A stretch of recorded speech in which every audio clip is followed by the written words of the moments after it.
ये 4 लोग होते हैं सबसे बड़े पापी। दर्शक बंधुओं, ये वीडियो सभी के जीवन के लिए बहुत उपयोगी है। इस वीडियो का एक एक शब्द ध्यान से सुनना। अक्सर आपने देखा होगा कि लाखों करोड़ों लोग गंगा स्नान को जाते हैं।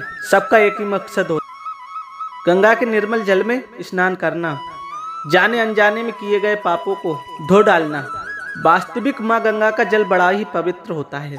गंगा में स्नान करने से वास्तव में मनुष्य, और ये वरदान माँ गंगा को स्वयं महादेव ने दिया था कि गंगा सदा सर्वदा पवित्र और निर्मल रहेगी। गंगा के जल में स्नान करने वाले पवित्र और निष्पाप हो जाएंगे। अब सवाल ये है, क्या गंगा में स्नान करने वाले सभी निष्पाप हो जाते हैं? तो दोस्तों, आज मैं बताऊंगा कि कौन से लोग गंगा में स्नान करने पर पाप मुक्त नहीं होते। तो चलिए, इस वीडियो को पूरा देखने पर ही आप इस बात को समझ पाएंगे। एक बार माता पार्वती ने भगवान शिव से पूछा, हे देव, बहे इन गंगा में श्रद्धा रखने वाले लाखों लोग स्नान करने जाते हैं। उन लाखों में हजारों पापी लोग जरूर होते हैं, हजारों पुण्यात्मा होती हैं। पुण्यात्मा लोगों का तो समझ में आता है कि उन्हें गंगा स्नान का फल मिलता होगा। क्या पापी लोगों का भी गंगा स्नान करके उद्धार हो जाता है? यदि मुक्ति इतनी सहज है तो लोग हजारों वर्षों तक कठोर साधना क्यों करते हैं? उन्हें गंगा में जाकर सब पाप दोष से मुक्त हो जाएंगे। तब माता पार्वती का प्रश्न के उत्तर देने के लिए भगवान शिव उन्हें हरिद्वार में लेके आते हैं, जहां लाखों लोग गंगा स्नान को आते जाते हैं। उन्होंने देखा लोग गंगा स्नान करने के बाद भी उतने ही दुखी, उतने ही रोगी, उतने ही पीड़ित हैं। उन्होंने उन सबके भावों को जानने के लिए एक लीला रची। भगवान भोलेनाथ एक बूढ़े पुरुष का रूप बनाते हैं और माता पार्वती एक नव युवती बन जाती हैं। परवी का दिन था। कुछ लोग गंगा स्नान के लिए जा रहे तो कुछ लोग गंगा स्नान करके लौट रहे थे। माता पार्वती उन्हीं लोगों की भीड़ में अपने बूढ़े और बीमार पति का हाथ पकड़कर चलने लगती हैं। वे दुनिया वालों को ये जताना चाहती हैं, मेरा पति बूढ़ा है और रोगी है, फिर भी मैंने उनका साथ नहीं छोड़ा है। पत्नी का पति के प्रति ऐसा ही भाव होना चाहिए। वे अपने हाथ का सहारा देते हुए उन्हें गंगा को स्नान कराने ले जा रही थी। पर दोस्तों, वो एक लीला थी, दुनिया वालों को दिखाने के लिए, उनकी मन की बात जानने के लिए। अब वहां पर एक बीमार वृद्ध पुरुष के साथ एक सुंदर युवती को देखकर सब लोग घूर घूर कर उन्हें देख रहे थे। एक बूढ़े के साथ एक सुंदर युवती देखकर लोग उन्हें अलग अलग तरह के विचार लगा रहे थे। कामी चंचल लोग उन्हें देखकर लोभियाने लगे। कुछ लोग कहने लगे, हे सुंदरी, तुम्हारी तो किस्मत ही फूट गई, तुम्हें जो ये बीमार बूढ़ा पति मिला है। तुम्हारे माँ बाप ने कुछ देखा कि नहीं, और तुम भी कितनी पागल हो इस रोगी और बूढ़े पुरुष के पीछे। तुम्हें तो अपनी तरह कोई नौजवान सुंदर पुरुष देखना चाहिए। छोड़ो उसे और हमारे साथ चलो, हम तुम्हें अपने घर में रानी बनाकर रखेंगे। क्यों इसके लिए तुम अपना जीवन खराब कर रही हो? दोस्तों, कुछ लोग धर्मात्मा स्वभाव के थे, वो तो उनकी प्रशंसा करते थे। ये देखो, कलयुग की सती सावित्री अभी भी है, जो पति की जर्जर अवस्था होने पर भी उनकी सेवा कर रही है। मित्रों, ऐसी सोच वाले लोग तो बस बहुत ही कम होते हैं। ज्यादातर तो उन्हें हीन और ललचाई नजरों से देखने वाले। कोई कह रहा था इस बूढ़े की किस्मत बड़ी अच्छी है, जो उसे परी जैसी स्त्री मिली। कोई कोई उन्हें देखकर अपनी किस्मत को कोस रहा था, तो कोई भगवान को गालियां दे रहा था कि भगवान भी बड़ा जो इस मृगनयनी को एक बूढ़े बीमार पति के साथ बांध दिया है। माता पार्वती उन लोगों की भावना को समझ रही थी और चुपचाप उनकी बातें सहन करती हुई चली जा रही थी। कुछ दूर आगे चलने पर उन्होंने एक और नई लीला रची। भगवान शिव एक कीचड़ के गहरे गड्ढे में गिर जाते हैं। माता पार्वती वहीं बैठकर रोने लगती हैं। हजारों लोग उनके पास से गुजर रहे थे।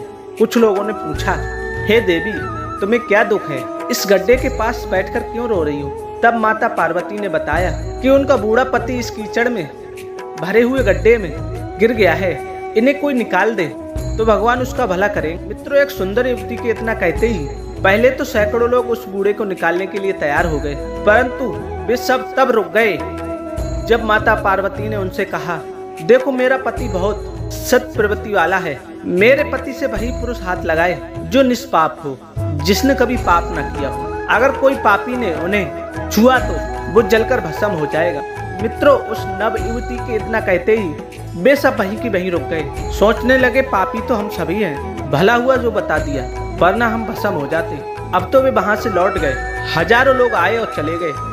कोई उस युवती को देखकर हंसता था, कोई उस बूढ़े की दशा पर हंसी ठिठोली करता था, कोई तो यहाँ तक कह देता था, कहाँ तू इस बूढ़े के आस में बैठी है, वो तो वैसे भी दम भर रहा है, उसे इस गड्ढे में ही मर जाने दे और तू हम में से किसी एक के साथ चल, तेरी जिंदगी खुशियों से भर जाएगी। मित्रों, बहुत से श्रद्धालु हर हर गंगे पार्वती पते नमः बोलते हुए जा रहे थे, पर उस बूढ़े व्यक्ति को कीचड़ से निकालकर परोपकार का काम करना किसी के ध्यान में नहीं था। धीरे धीरे शाम हो चली, लाखों लोग गंगा स्नान करके लौट गए। कोई तो उस बूढ़े के निकालने के लिए इसलिए तैयार नहीं हुआ कि अभी अभी तो गंगा स्नान करके आए हैं, अब इस कीचड़ में घुसकर कौन अपने आप को अपवित्र करे। मित्रों, शाम के समय में एक सीधा साधा किसान गंगा स्नान करके लौट रहा था। पार्वती को रोता हुआ देखकर किसान ने पूछा, बहन तुम क्यों रो रही हो और इस गड्ढे में पड़ा हुआ व्यक्ति कौन है? तब दुखियाते हुए माता पार्वती कहती हैं, हे भैया, यह वृद्ध पुरुष मेरा पति है और ये सुबह से इस कीचड़ के गड्ढे में गिर गया है, कोई इन्हें निकालने वाला नहीं आया। किसान कहने लगा, बहन चिंता मत करो, माँ गंगा समस्त पापों का नाश कर देती है। मैं इस समय गंगा स्नान करके लौट रहा हूँ और मुझे विश्वास है कि मैं निष्पाप हूँ। इतना कहकर किसान उस कीचड़ के गड्ढे में कूद गया और उस बूढ़े व्यक्ति को निकालकर बाहर ले आया। दर्शक, उसी समय भगवान शिव और माता गंगा वहां प्रकट होती हैं और उस किसान को अपने प्रत्यक्ष रूप के दर्शन कराती हैं।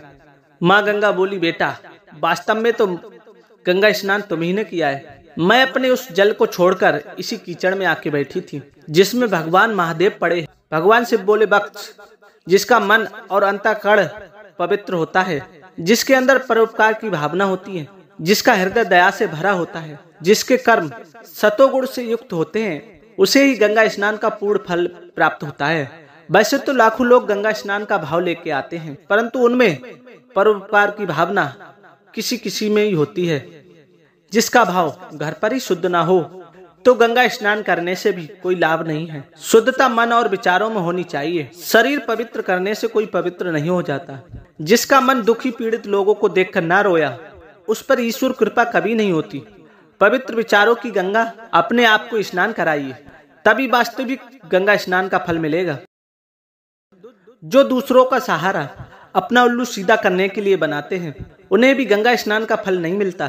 जिनके हाथ शायद मन में स्वार्थ पूर्ति का भाव होता है, जो माता पिता को आदर भाव नहीं देते, उन्हें दुख देते हैं, वे लाखों बार गंगा में स्नान कर लें तब भी उनके पाप नहीं धुलते।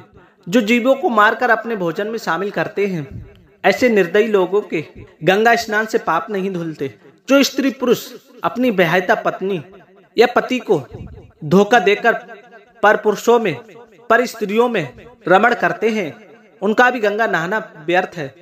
जो और का बुरा करके स्वयं का हित तलाश, गंगा का फल नहीं मिलता। जो दया से रहित हैं और अधर्म के रास्ते पे चलकर जीव का वार्जन करते हैं, उन्हें गंगा मैया कभी नहीं तारती। माता पार्वती ने कहा, हे नाथ, आज मैं समझ गई कि लोगों के दिलों में भक्ति का दिखावा अधिक है, इसलिए संसार के लोग धन से संपन्न होने पर भी दुखी रहते हैं। माता पार्वती ने अब अपनी बड़ी बहन गंगा से पूछा, हे बहन, तुम्हारे जल में लाखों लोग स्नान करते हैं, उनमें पापी पाखंडी दुराचारी व्यभिचारी भी होते हैं। वे अपने स्नान करके सारे पाप तुम में धो जा, तुम उन पापों का क्या करती हो, कहाँ रखती हो? तब गंगा ने उत्तर दिया, हे देवी, पापियों के पाप मैं अपने पास नहीं रखती, बल्कि उन्हीं के पाप उन्हीं को लौटा देती हूँ। मैं उन पापों की छोटी छोटी मछलियां बनाकर सावन भादों में बाढ़ के साथ दुनिया में बांट देती हूँ। जीव हिंसा करने वाले लोग उन्हें पकड़ पकड़ के खाते हैं, उनके पाप उन्हीं पर चले जाते हैं। ऐसे ऐसे पापी मेरे जल में स्नान करने आते हैं, जिनके पाप इतनी जघन्य होते हैं, उनका तरण सैकड़ों यज्ञों से नहीं होता, हजारों तीर्थों में भ्रमण करने से नहीं होता, गंगा स्नान करने से नहीं होता। मैं तो उन्हीं के पाप समाप्त करती हूँ जिनसे भूल बस पाप बन जाता है और उन्हें अपने पाप का बहुत पश्चाताप होता है। जिनकी श्रद्धा दया धर्म और पर सेवा में रहती, मैं उनके पापों का समूल नाश करती हूँ। इस प्रकार गंगा से शिव और पार्वती कैलाश पर्वत पर चले गए। दोस्तों, ये कहानी कैसी लगी अपनी राय कमेंट में। मिलते हैं आपसे अगली वीडियो में एक नई ज्ञान की चर्चा के साथ। आप सभी का बहुत बहुत धन्यवाद। जय श्री कृष्णा।